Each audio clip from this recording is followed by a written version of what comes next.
మహారాష్ట్ర రాష్ట్రంలో నారాయణ్ వామన్ తిలక్, స్క్రీన్ మీద చూస్తున్నారు కదా, నారాయణ్ వామన్ తిలక్ సనాతన బ్రాహ్మణ కుటుంబంలో పుట్టిన నిష్ఠా గరిష్ఠుడు.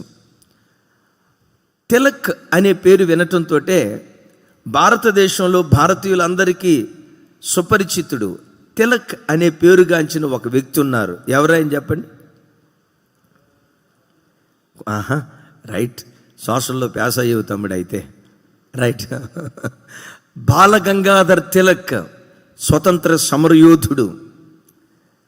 నారాయణ్ వామన్ తిలక్ గారు బాలగంగాధర్ తిలక్ గారికి సమీప బంధువు.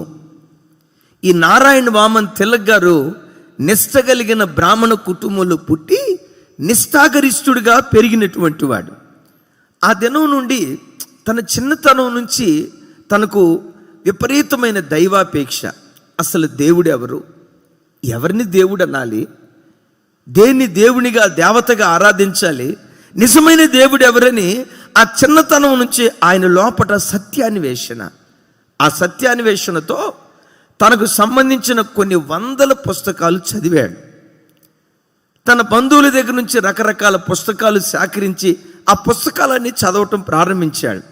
ఎన్ని పుస్తకాలు చదివినా ఆయన ఆత్మదాహం మాత్రం తీర్చబట్ల. ఆయన ఆత్మదాహం తీర్చబట్ల. ఎందుకు అంటే ఆయన మనసులో ఉండే 3 శ్రేష్టమైన ఆలోచనలు. దేవుడు అనేవాడు, గమనించండి, మొదట దేవుడు అనేవాడు విశ్వప్రేమికుడై ఉండాలి. దేవుడు ఓ గల్లీకి పరిమితమైన వాడై ఉండకూడదు. గల్లీ నుంచి ఢిల్లీ దాకా మాత్రమే పరిమితమైన ఉండకూడదు. దేవుడు అనేవాడు విశ్వమంతటిని ప్రేమించేవాడిగా, విశ్వవ్యాప్తిగా, విశ్వమంతటికి చెందినవాడిగా ఉండాలి. ఆ దేవుడు ఎవరు? తాను చదువుతున్న గ్రంథాల్లో తన కనపడుతున్న దేవీ దేవతలు గృహాలకు, పట్టణాలకు, దేశానికి మాత్రమే పరిమితమైన వారిగా ఆయన కనుగొన్నాడు. ఆత్మదాహం తీరలేదు. రెండవది, ఆయన మనసులో ఉన్న రెండవ చక్కటి శ్రేష్టమైన అభిప్రాయం ఏంటంటే దేవుడు అనేవాడు సమానత్వాన్ని చూపాలి. ఓ కులం ఎక్కువ, మరో కులం తక్కువ, వాళ్ళు అగ్రవర్ణం, వీళ్ళు నిమ్న జాతి, వాళ్ళది గొప్ప కులం, వీళ్ళది తక్కువ కులం అని ప్రజల మధ్యలో భేదాలు సృష్టించేవాడిగా ఉండకూడదు. దేవుడు అనేవాడు భూమి మీద కాపురం ఉండే యావత్ ప్రజలను సమాన దృష్టితో ప్రేమించేవాడై ఉండాలి. ఈయన మనసులో ఆలోచన ఏంటో తెలుసా? తాను చదివిన ఆ మత గ్రంథాలలో తన ఆత్మదాహం తీర్చబడలా. ఆలోచిస్తున్నాడు, సమానత్వాన్ని చాటి చెప్పిన దేవుడు ఎవరు, సమానత్వాన్ని లోకానికి వెల్లడి చేసిన దేవుడు ఎవరు వెతకటం ప్రారంభించాడు. ఆయన మనసులో ఉన్న 3వ ఆలోచన, దేవుడు అనేవాడు ఉన్నతమైన పరిశుద్ధత కలిగిన వాడై ఉండాలి. కామ క్రోధ మోహ మద మాత్సర్యాలను జయించిన వాడే దేవుడు, పరిశుద్ధత కలిగిన వాడే దేవుడు. సహజంగా మనుషుని శరీరంలో కామం ఉంటుంది, క్రోధం ఉంటుంది, మోహము మదమాత్సర్యాలు ఉంటాయి. కామ క్రోధ మోహ మదమాత్సర్యాలను జయించిన ఆ దేవుడు ఎవరు? పుస్తకాలు వెతుకుతున్నాడు. బిడ్లరా, ఆయన బయోగ్రఫీలో రాయబడిన మాట, ఆయన చదివిన పుస్తకాలలో తనకు కనపడిన ఆ దేవుళ్ళలో మనుషునిలో ఉండే నీతి విలువలు కూడా వాళ్ళలో ఆయన కనపడలేదట. నేను వీళ్ళని ఎలా దేవుడు అనగలుగుతాను? సగటు మనిషిలో ఉండే నీతి విలువలు కూడా వీళ్ళలో లేవే. నో, ఈ విశ్వమంతటికి ఎవరో దేవుడు ఉన్నారు. ఆ దేవుడు ఎవరో నాకు తెలియాలి. మొదట దేవుడు విశ్వప్రేమికుడై ఉండాలి. రెండవది దేవుడు సమానత్వం కలిగిన వాడై ఉండాలి. మూడవది దేవుడు సాటి లేని పరిశుద్ధత కలిగిన వాడై ఉండాలి. ఆ దేవుడు ఎవరో తెలుసుకోవాలని అహోరాత్రులు దైవాన్వేషణ చేయటం ప్రారంభించాడు. ఆ దినాల పరంపరలో బ్రతుకు తెరువు నిమిత్తం పూణే పట్టణానికి బయలుదేరి వెళ్తున్నాడు ట్రైన్లో వెళ్ళేటప్పుడు ఆయనకు ఎదురుగా ఓ క్రిస్టియన్ మిషనరీ, ఫ్రెంచ్ దేశానికి చెందిన క్రిస్టియన్ మిషనరీ నారాయణ్ వామన్ తిలక్ గారిని చూడటంతో క్రొత్త నిబంధన బైబిల్ గిఫ్ట్గా ఇచ్చాడు. గిఫ్ట్గా ఇస్తే ఆయన ఎదుటే ఆ క్రొత్త నిబంధన పుస్తకాన్ని ఇలా గిరాటేసి ఈ తెల్లోళ్ళ దేవుడు మాకు అవసరంలా, అమెరికా దేవుడు, ఆస్ట్రేలియా దేవుడు మాకు అవసరంలా, తక్కువ కులాల దేవుడు మాకు అవసరంలా, మాకెందుకు పాశ్చాత్య దేవుడిని తీసుకొచ్చి పరిచయం చేస్తారు, ఈ పుస్తకం మాకొద్దని విసిరేశాడు. ఆ ఫ్రెంచ్ మిషనరీ అన్నాడట, అయ్యా ఒక్కసారి అసలు అందులో ఏముందో చదువు. ఎవరో చెప్పిన మాట పట్టుకొని యేసు ప్రభు తెల్లోళ్ళ దేవుడని ఎందుకంటావు? ఎవరో మాట చెప్పుకొని ఆయన అమెరికా దేవుడు, బ్రిటిష్ వాళ్ళ దేవుడు అని ఎందుకంటావు? ఒక్కసారి ఇందులో ఏముందో చదువు.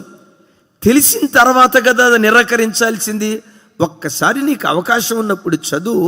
నీకు నచ్చకపోతే గిరాటేయటం కాదు, చింపేయి, బాధ లేదు. తెలియకుండా తిరస్కరించడం తప్పు కదా అన్నాడు. ఆ బ్రాహ్మణ సనాతన కుటుంబంలో సంస్కారవంతంగా పెరిగిన ఆ బ్రాహ్మణోత్తముడు ఏం చేశాడో తెలుసా? మంచిదయ్య అలాగైతే ఇవ్వండి అని ఆ బైబిల్ తీసుకొని ఆ పూణే పట్టణంలో తను ఉంటున్న గదిలోకి వెళ్ళి ఓ స్థలంలో పెట్టాడు కానీ ఇది చదవకూడదు అనుకున్నాడు. 3 నెలలు గడిచిన తర్వాత దినాలు అట్లా సాగుతున్నాయి. ఒక 2-3 రోజులు ఉద్యోగం లేక ఖాళీగా ఉండాల్సి వచ్చింది.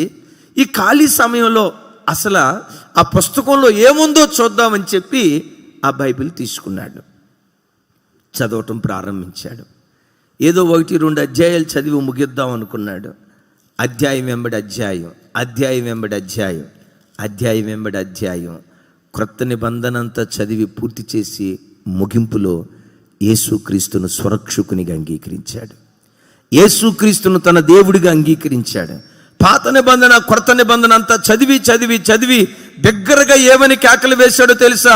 ఇంతకాలము నేను వెతికిన ఈ దేవుడు, ఇంతకాలము నేను పరీక్షించిన దేవుడు, సత్య శోధన ద్వారా సత్యాన్వేషణ చేసిన నా బ్రతుకులో ఆ నిజ దేవుడు ఈ బైబిల్లో ఉన్నాడు. ఆ నిజ దేవుడు ఈ గ్రంథములో నాకు దొరికాడని యేసుక్రీస్తును స్వరక్షకునిగా అంగీకరించి బాప్తిస్మం తీసుకొని ఏ చేత్తో బైబిల్ విసిరేశాడో అదే చేత్తో బైబిల్ పట్టుకొని మహారాష్ట్ర రాష్ట్రం అంతా తిరుగుతూ యేసే నిజమైన దేవుడని చాటి చెప్పటం ప్రారంభించాడు. ఓ గొప్ప దైవ సేవకుడిగా మార్చబడ్డాడు. తాను మార్పు చెందిన తర్వాత ఒక విచిత్రం, అదే బైబిల్ తీసుకొని తన ఇంటికి వెళ్ళాడు. వాళ్ళ భార్య చూసింది, మనం బ్రాహ్మణులం, ఆ మాలామాదిగల దేవుణ్ణి మనం అంగీకరించడం ఏంటి, ఆ తెల్లోళ్ళ దేవుణ్ణి మనం అంగీకరించడం ఏంటి, నా ఇంట్లో అడుగు పెట్టడానికి వీల్లేదు. ఒకవేళ ఈ ఇంటిలో అడుగు పెట్టాలంటే యేసును వదిలేయాలి, అవసరమైతే నీకు విడాకులు ఇవ్వటానికి కూడా నేను వెనుకాడను భార్య అంది. ఆయన సవినయంగా భార్యతో అన్నాడట, అమ్మా ఏమీ లేదు, ఒక్కసారి ఈ బైబిల్ తీసుకో, బైబిల్ని ఒక్కసారి చదువు. నిజంగా ఈయన తెల్లోళ్ళ దేవుడు అని కనుక ఈ బైబిల్లో రాసుంటే నాకు చెప్పు, నేను ఆ దేవుణ్ణి ఉన్న పాటును వదిలేస్తా. ఈ బైబిల్ చదువు. ఈ బైబిల్లో ఉన్న దేవునిలో అపవిత్రత ఉంటే, నీతి మాలిన బ్రతుకు, నీతి మాలిన నడక, వాయా వరసలు తప్పి బ్రతికిన అక్రమ జీవితం ఈ దేవునిలో ఎక్కడైనా ఉంటే చదివిన తర్వాత తెలుసుకొని చెప్పు.